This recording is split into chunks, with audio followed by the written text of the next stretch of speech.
Hello everyone, welcome to my channel. So happy to have you here today. Well, today I'm going to be speaking briefly on what happened with former President Donald Trump. Briefly, I don't do politics here, but just briefly I'll speak about that. I'm going to be talking about Catherine's return and seeing her at Wimbledon, and talking briefly also about what we saw at the Espn Awards. I already talked about Prince Harry's speech, but I'm going to talk about some other things that I saw that shows me, at least, some things that, yeah, this marriage is in trouble. Harry is in trouble.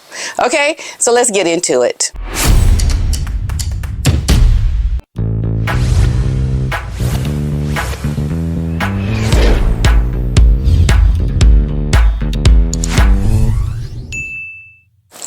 All right, so as we saw yesterday, Donald Trump was hit by gunfire, and this is the person receiving some kind of college diploma or some diploma. I don't know if it's college, but yeah, he was like out of high school at this time, so probably college diploma, and he is receiving this award. His name is Matthew. And he is now, as you can see, on the top of the building, positioning his rifle. And the photo on the bottom is where the Secret Service had shot him. So he was, as you all know, was eliminated. But that was a really shocking moment to see something like that happen. Yeah, just really crazy.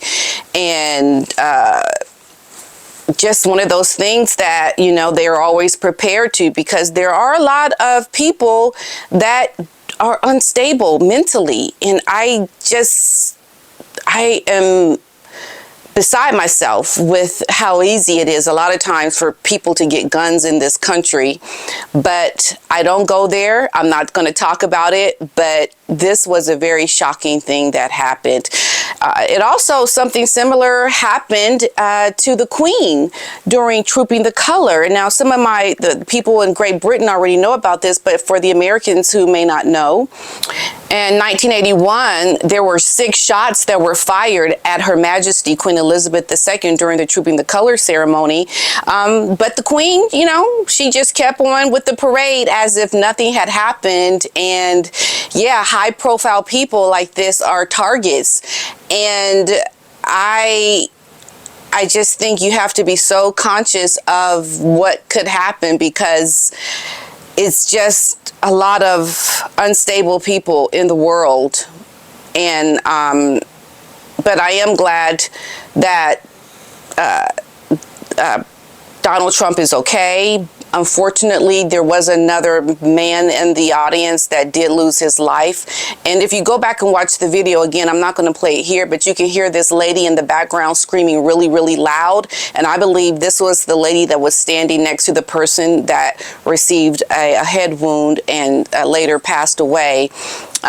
Just very, very sad. And a couple of other people were injured during that. So these historical events that are happening are going to forever mark these historical moments here. And I just kind of wanted to bring to light history that has happened within the United States as it has recently happened here. But also moving on to some really good news, seeing Catherine at Wimbledon. She looked amazing. And what really brought light to my heart was to see her daughter sitting next to her, smiling so beautifully, and her sister Pippa looking at her. You just have to be very happy to see Catherine be able to come out during this time in her life, specifically to have this moment. And to see everyone stand up around her and to give her a standing ovation lets you know who true royalty is and who really deserves a standing ovation. And for her to share herself, to come out and, you know, show the world that she is looking good and so beloved by the people, so beloved, so happy to see her come out and be at Wimbledon. Very, very nice to see. And I think this is why on my channel, I speak mostly about Meghan and Harry, because it is so historical around what they have done and what they will continue to do. And this is what I know the most of. As I'm learning about the British monarchy, I'm learning so much about the other royals as well as, King Charles. I also saw that this was another thing that I saw that I thought, wow, this is really remarkable. And it was the king was joined by Idris Elba for the Prince's Trust to discuss their ongoing work and support of young people and address youth violence in the United Kingdom. His Majesty was grateful to hear the personal stories that were shared and encouraged organizations to continue to work for a positive change. And I look at what the king is doing, and then I get to learn about these things because I am following Harry and Meghan and what they do, just because I want to see then, well, what are the other royals doing? And to see the king do this type of work brings me great joy to see, because that's a part of the work and mission that I do with my nonprofit. And so through the negativity and all the horrible things that Harry and Meghan have done, I get to put a spotlight on some of the good work of the royal family and to learn more about their work. And it's all good. It really is. It's all good. And then also to think critically. I mean, you think about it. I had my aunt on here talking about her point of view with the royals. And as you all have seen, her point of view is completely different than mine. And I think that's because a lot of Americans don't really follow it the way it should be followed to really understand it. And this is what Harry and Meghan prey on. They prey on people only knowing about Harry and Meghan and what they're doing with their positive PR, so that people have a very distorted view of what Harry and Meghan represent in America. And that's what happens. You get people that don't follow it, what the other royals are doing, the good work of the monarchy. All they see is this propaganda that's been put out about Harry and Meghan and their work and what they're doing, and like these awards, the Espn awards. And then you think Harry and Meghan are something that they really aren't. And this is why the education around what people think Harry and Meghan are has to be put out there, so you have a realistic view, a balancing view of what you see and what you think to what the actual reality is. Because if we're only seeing the positive PR, the spin, the propaganda of Harry and Meghan, you're not going to understand the full brunt of what Harry and Meghan have done to the British royal family. And I know sometimes it may be difficult to hear certain things that people think about the royal family, but it's all about learning and thinking critically about what other people see and hear and believe, so that you can understand that they don't have it completely right. So talking about it, putting it out there to say, look, no, that's not correct. This is what you need to understand, helps to make it a better place for the truth. Because if you don't talk about it, if you don't say anything and you ignore it, then you're going to let Harry and Meghan win with their propaganda about the reality that they want you to see.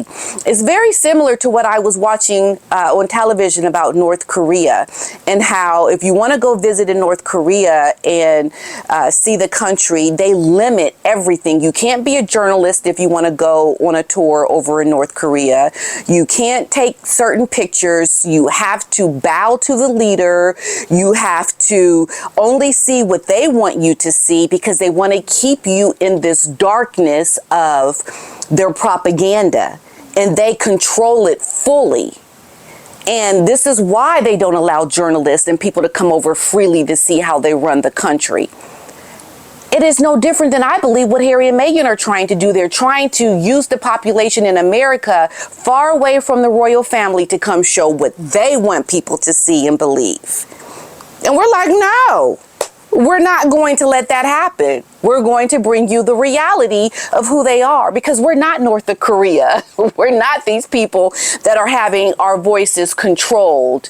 And thank goodness I'm able to come on a platform like this and to speak about what we see and to have everyone think critically about what we have seen. And this is what I'm going to be talking about again with Harry and Meghan and the Espn Awards. Now, I did a breakdown of Harry's speech and why he is the problem that he spoke about in his speech. And most people will hear it and say, oh, it's so powerful. I just love the words of inspiration. But if you don't know what he's done, you're not going to hear the things that I heard in that speech. Right? So, yeah. But getting to Harry and Meghan and why this marriage, folks, y'all, it is doomed. You hear me? This marriage is doomed. I want to just take a quick look and also talk about Venus Williams and her reality with this. Okay, so if we go to this video right here, we cut here, and if you first look at when the standing ovation actually began, it didn't begin until this gentleman here in the white suit stood up. I don't know who that is. So if you know who that is, I think that is going to give us a pretty good indication of who has started this standing ovation, because a standing ovation begins with a few people and then everybody else looks around like, oh, I don't want to feel out of place. Let me stand up too. And they probably don't want to, because a lot of people didn't want to, including Venus Williams. But I'll show you how she did eventually stand up, because I think she felt out of place because she was just dumbfounded by what in the world? Why are people standing up? I mean, just go get your award and go sit down. Do we have to really stand? No, but she felt out of place, and this is why I think she did. So if you go here and you look at the footage as it begins, when Harry goes to get the award, he's the first one that stands. Then a few more people to the left stand up, and Meghan, she ends up then standing because she's in the front row. And I love how you could see Venus Williams just looking at Meghan like, are you for real? Are you for real? Just look at you. This is a woman who is not at all impressed with Meghan. She sees Meghan coming from a mile away. Okay? Serena, Venus's sister, may be friends with Meghan, but Venus Williams, oh no. I can tell you that she is definitely looking at Meghan with the side eye all the way. And that's what I find good. And the lady sitting next to her, I believe, is her sister, and then their mother. But so then Harry stands up, and then he goes to go on the stage. And then as he's going up on the stage, Meghan in her claws are holding on with Harry in both of her hands. Just like holding him as if she wants him to be an extension of her on the stage. Because I'm sure they had to say, Meghan, look, you going to stay here in the seat, woman. You hear me? You're going to stay here, and Harry's going to come up there and get the speech, not you. Because I can imagine that it was discussed that perhaps maybe she could go up on the stage. I don't know, but it wouldn't surprise me one bit. Okay, so then Harry goes up to the stage, and when he goes on the stage to hug Invictus Games veteran Elizabeth Marks, Israel Del Toro, and Kirstie Ennis, how he hugged them. And then what he said to them when they were getting ready to leave, because as you can see, they were actually getting ready to walk off the stage as he was getting ready to speak. But he didn't want that because he was so afraid of being booed. I think he wanted them to stand there so that if there were boos, they would be prevented from booing him, because they wouldn't boo with the other people on the stage there with him. This is why he couldn't stand there by himself. He was too much of a coward to be alone on that stage. But then this is the other thing I noticed when he got on the stage. He hugged them so tightly. It was like usually when you go on stage and you're there to present or to give a speech, it's kind of like a little quick gesture, really, light, because you got to hurry up and get to what you're there to do. But he was hugging them like, he's at a family gathering and he's there. Okay, let's sit down. I'm nice to see you. Like I haven't seen you in so long, And it just seemed too much. And this is how you can tell he was extremely nervous. He was so nervous. He did not want to let these people go. He wanted them to stay and I think hugged them while he gave his speech. It was a little too intense the way he was hugging them. Okay, so then they end up coming back, standing there with him, and then he gives his speech. And I talked about what he said in my other video, but I just felt like in his speech, it was like all these things that really should not go to him. And I'm not going to even go into that because I spoke about it already in my other video. But I want you to look at this picture right here. Now, a couple of things with this picture. Harry is sitting, I think, not as close to Meghan. And the reason why I know this is if you look to Meghan's left, look at all that seat space right there. Meghan is moved over because Harry is not moved over to sit closer towards her. Here they go, getting ready to have their photo taken. And Harry just looks up, he smiles. He's not touching her, but she's touching him. Usually, if you're ready to take a picture, oh, you hug your, okay, let's take a picture. We're going to hug each other. This is my spouse. Like, you know, like even Otis looked at when I went to come over and touch him, right? Right, Mr. Otis? He doesn't like having his paws touched. You don't like having your paws touched, do you, Mr. Otis? You want to get your sleep. So Harry completely is not trying to even be close to Meghan during this because of all the space to Meghan's left. And she's lightly touching him because she knows he does not want to touch her. She knows it. This is why she didn't go to grab his hand. She's like, I'm going to still touch you because I want people to believe that we are really still happy together and smile for the camera. But Harry, no, he's going to look up and give a half-baked smile. Look, he's only smiling on one side of his face. This is a man who is not happy. He is, like I believe Angela Levin said, he's depressed. I think he could be, because this looks like somebody who is not very happy to take a picture with his wife. It's almost like he's taking a picture with just somebody that wants to take a photo with him, like a selfie, like someone he doesn't know. That's what that pose looks like to me. It doesn't look like you're sitting there to take a pose or take a photo with your spouse and you're happily married. No. But then the other question is, why do they have their security behind them? Like the security guard is always sitting behind them. What do you think? Do you think somebody is trying to sit behind you that's going to do something to you? The insecurity of this couple, that they always have to have their security guard sitting behind them, I think says a lot about how they're so insecure. And nobody else, I'm sure, has their security sitting behind them. But Harry and Meghan do. And then you look at Meghan, and she looks extremely skinny to me. I'm going to go so far as to say I believe that she is taking some kind of lose weight drug because she just does not look well to me. Now, the other thing I noticed was from this photo right here where Harry is taking a photo with Venus. They are clearly hugging each other. I'm sorry, Serena. Serena and Harry are hugging each other. They're taking a photo. Harry is smiling with both sides of his face.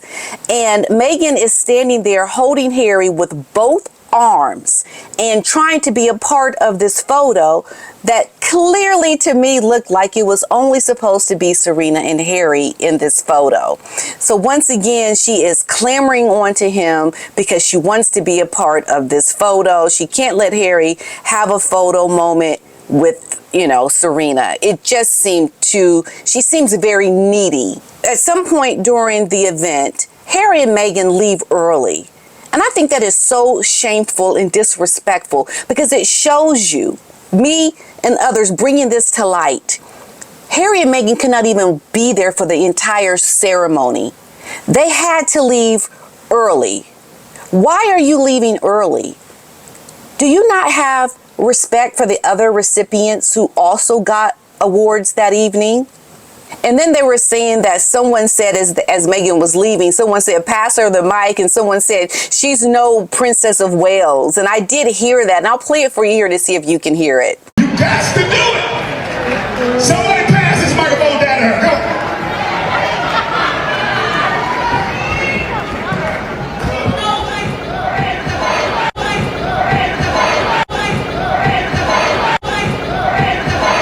Yeah, it sounds like someone said that. So slowly but surely, Americans are starting to understand that Meghan and Harry are a bunch of fraud grifters. They're not taken seriously. And when Serena made that joke about she's in the room with true royalty, no, you're not. The only royal person there really is Harry, and he's walked away from royal life. So he's not even royalty, really. So I found it interesting that they showed up for this award. They are going to still continue to try to perpetrate the fraud against the American public and try to get people to really be on their side, to really understand that they are royalty. But the fact is, folks, that Meghan wants to be something that she's not, that she will never be. And this is why I speak about it. I'll continue to speak about it because guess what? They're a train wreck. They are a train wreck happening in real time, and we're watching the imitation of royal life. Meghan is going to gloat her way to try to make her commercial empire happen. But as we can see, the marriage is breaking down. She's not well liked as she thinks by the Americans. Slowly, people are starting to wake up to the reality of who Harry and Meghan really are. And they are going to crumble in a spectacular way. And we're going to watch it and comment on it and hopefully continue to learn something. That the reality is the real royalty is not here, Serena Williams. The real royalty is over in Great Britain. And I think Princess of Wales, Catherine, showed us true royalty when she showed up for Wimbledon, the world at large. That whenever Catherine comes out, she is always going to be well received. And she will always be the true, real royalty. And I'm going to make sure that the Americans know that the true royalty is over in Great Britain, not here in America. And Catherine, Princess of Wales, has always shown us exactly how royalty behaves.